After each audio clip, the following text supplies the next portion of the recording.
That's right. You cold down here? Yeah, it's the dungeon. It has its own lovely ambient temperature. So it's colder than usual. That's true. And it's March, not December 31st, January 1st. Well, hey, we don't have to have a hat on and a scarf this time. When you're in the dungeon at DJs BrewTube, you either sweat it out or freeze. Ain't much in between. For, well, maybe like 1 month. Yeah. Yes, but tonight we get to drink Johnny's favorite style of beer. What is that? Or one of them anyway. A wee heavy. That's right. And from whom do we have said wee heavy that's been brewed since 1964? Or before maybe. Traquair. Traquair, I think they said. House Brewing Limited. Boom. It's their house ale. It is from Peopleless Shire or Pebless Shire, Scotland, UK. Shout out to So Fucking Drunk. Available year-round, 7.2 ABV, 26 IBUs. Ingredients. Important ingredient there. H2O. Oh. Barley, malt, hops, and yeast. Fermented in oak cask, 200 years old.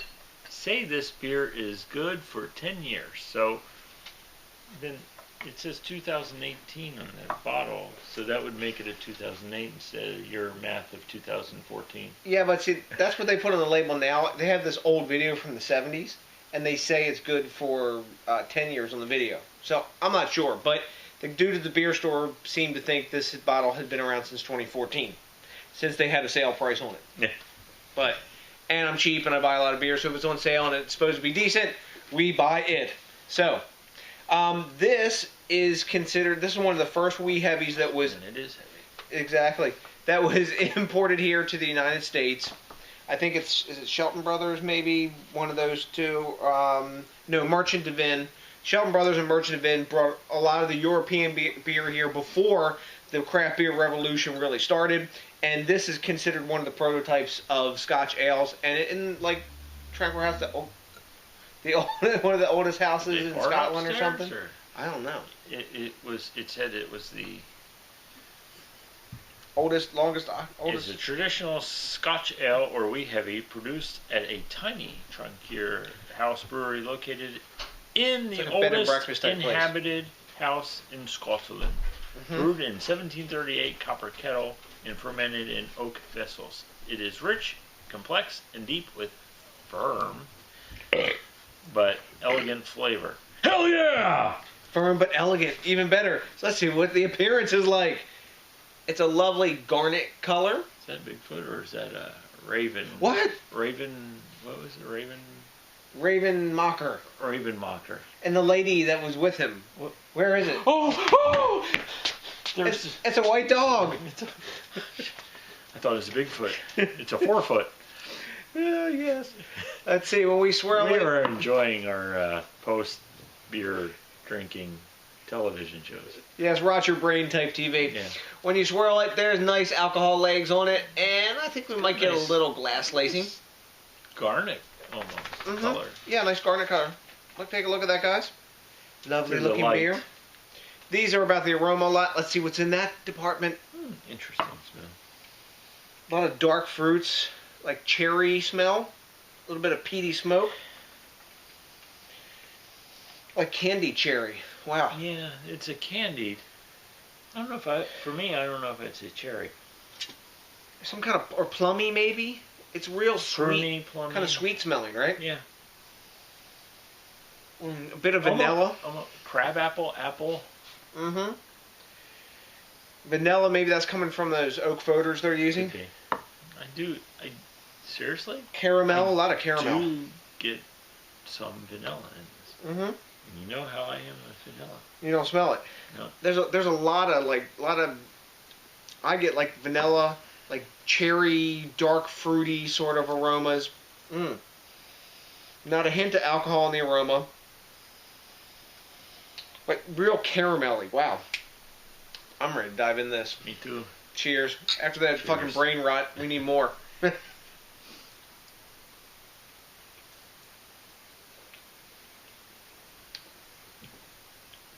Fruity.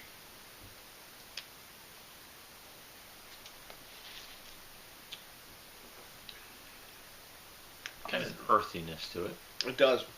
I'm sure they're using Fuggle, East Kent Goldie, something like that, because it's a real. This recipe they found was like an old traditional recipe. It's got that English ale yeast taste to it, or Scottish ale yeast, or whatever taste to it. A lot of earthy hop, caramel, a lot of yeast ester fruitiness coming off of that ale yeast. The dog seems to like it because she's already You've pawing. been upstairs all night. I know. Mocha was down here to get beer. You were upstairs. You have to wait your turn, okay? And you're a hop dog. She's a stout and porter dog. I think she's converting. She wants to be with the cool kids. Go find Bigfoot. Huh? Paul at PA Bear News wants to find Bigfoot with you. The carbonation's more zippy. It is. Than it appears in the beer, but it's pretty smooth. It's not like harsh or like, I don't know. It's very champagne-y. Yeah. Almost Belgian beery, right? Yeah. Mm-hmm. I don't know if this is bottle conditioned. It doesn't look like it in the bottom. I don't think that it is, but it's Belgian, almost like Belgian, like a Belgian strong ale meets a like up with English ale yeast. Now, you know, I've had Skull Splitter. Mm-hmm. I've had Old Chub. Mm-hmm. I've made 2 Scotch ales, different recipes, or Scotch Fail Ale. I've had quite a number of different ones.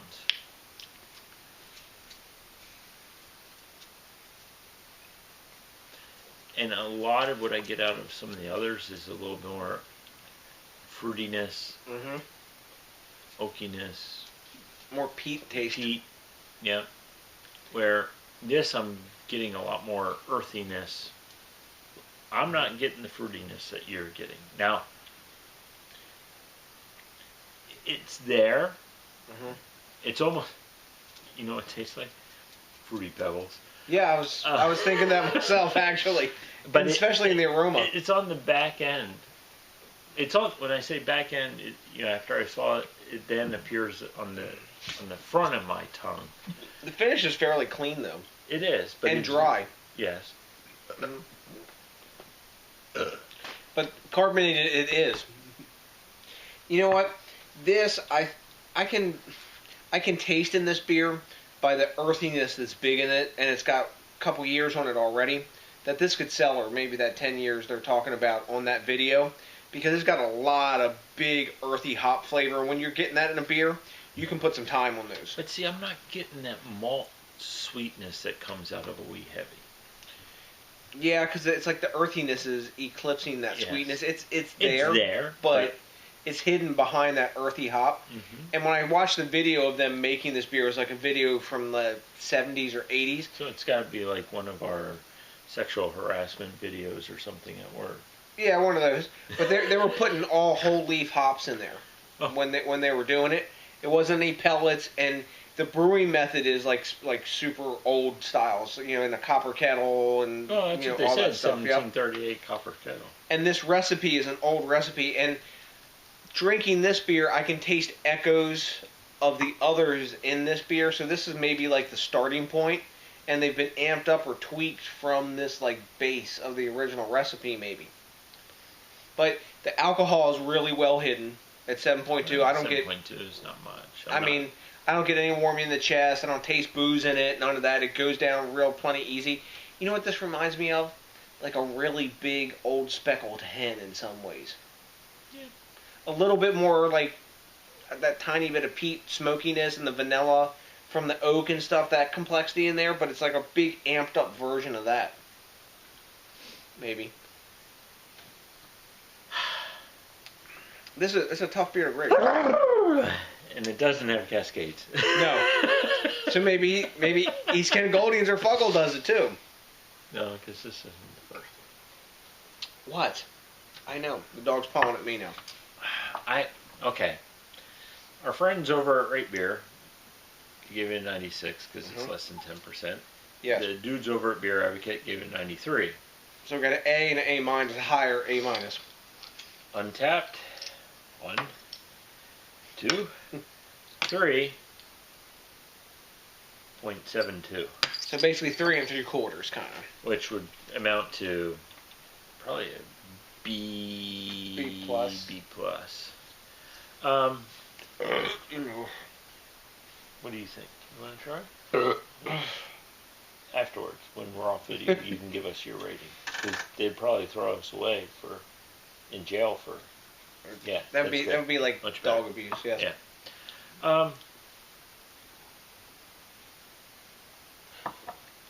I like I said, Skull Splitter. I think I've had a couple other Scottish ones. I just don't. This one,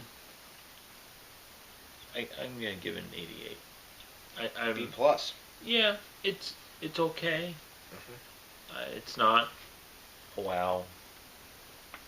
But, it's a decent You'll get some one. stop. It's decent, but just it's not over the top. I mean, I really like the Scotch Ale wee heavy, whatever you want to call it. I mean, I brewed that. Of the 3 beers I brewed it twice. So yeah, 88. 88. I think I'm gonna go 89. B plus too.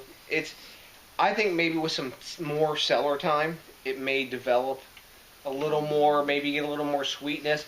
But I think what's happened is this older recipe, where bigger flavor beers are common now. When this was like a really big hit, and it gets into that A and A minus range or whatever, it was a legacy beer. Because I'm sure this has a ton of reviews on Rate Beer and Beer Advocate because it's widely available. And I mean, it's not a bad beer at all. I could drink it. It's well made. I would drink it again. I don't know if I'd seek it out again. Oh, I got to have that. But I'm glad I drank it. It's actually pricey sometimes. I got it on sale, but sometimes it's like $8 a bottle. That's the Jew in you. Well, whatever. We got to embrace that too. It is what it is. But so we got B pluses, all the way around. Have you had this beer? Maybe you have. Maybe you've gone to Traquair. Yeah. Traquair House. Maybe you've gone to Scotland. Because I'm so fucking drunk. No, we should have said Salon Chiva, but we didn't. We didn't even cheers, did we?